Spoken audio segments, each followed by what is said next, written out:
para pemuda dikatakan sebagai tulang punggung suatu bangsa.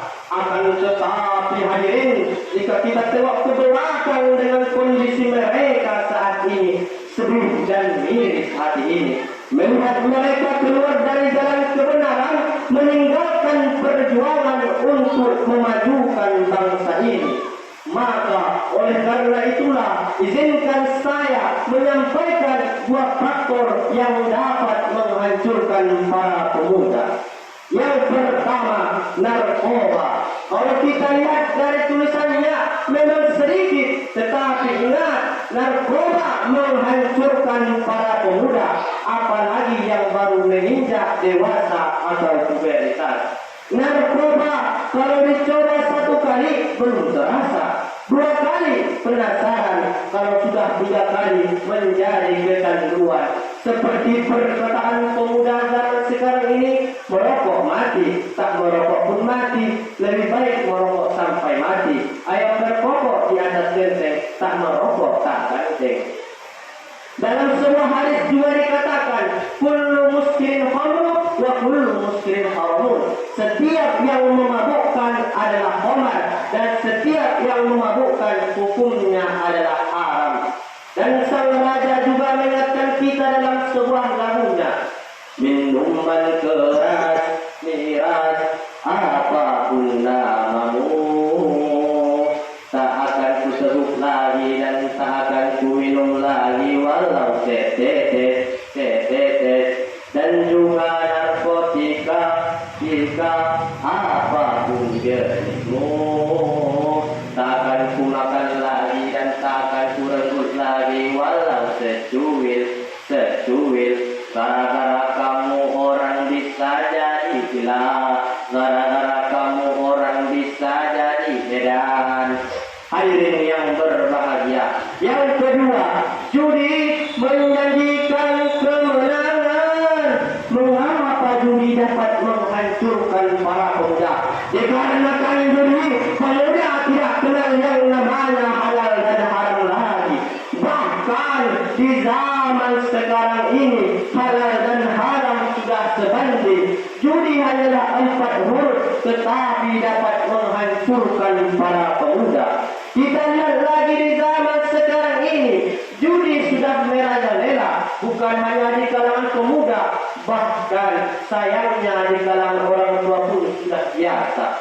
Bukan hanya lewat dunia nyata, bahkan lewat handphone pun sudah ada. Kenapa bisa seperti itu hadirin? Padahal judi itu seperti si dia yang kita perjuangkan habis-habisan, padahal hasilnya adalah kenangan yang sangat mendalam. Hadirin yang berbahagia, di zaman milenial ini sebenarnya tidak sedikit pemuda yang kaya raya, yang ada segala punya, yang istilahnya HP kameranya boba, laptopnya Toshiba, motornya merek Yamaha, mobilnya lambang Toyota. Akan tetapi hadirin, hatinya tersiksa, hatinya penuh dengan begana, dikarenakan mereka telah terhasut ke dalam limbah perjudian, terjerumus ke dalam jurang narkoba. Na'udzubillah. Kenapa bisa seperti itu hadirin? Padahal sudah jelas-jelas Allah mengharamkannya di dalam Al-Quran, surah Al-Ma'idah ayat ke-90. A'udzu billahi minasy syaithanir rajim. Bismillahirrahmanirrahim. Ya ayyuhalladzina amanu innamal khamru wal maisiru wal ansabu wal azlamu rijsun min amalis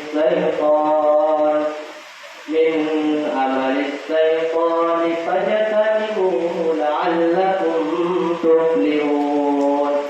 Shadaqallahul azim. Yang artinya, wahai orang-orang yang beriman, sesungguhnya minuman keras, berjudi, berkurban untuk berhala, dan mengundi nasib dengan anak panah adalah perbuatan keji dan termasuk perbuatan syaitan. Maka jauhilah perbuatan tersebut agar kamu bahwa agama Islam melarang keras yang namanya judi dan narkoba sudah sejak berabad-abad tahun yang lalu.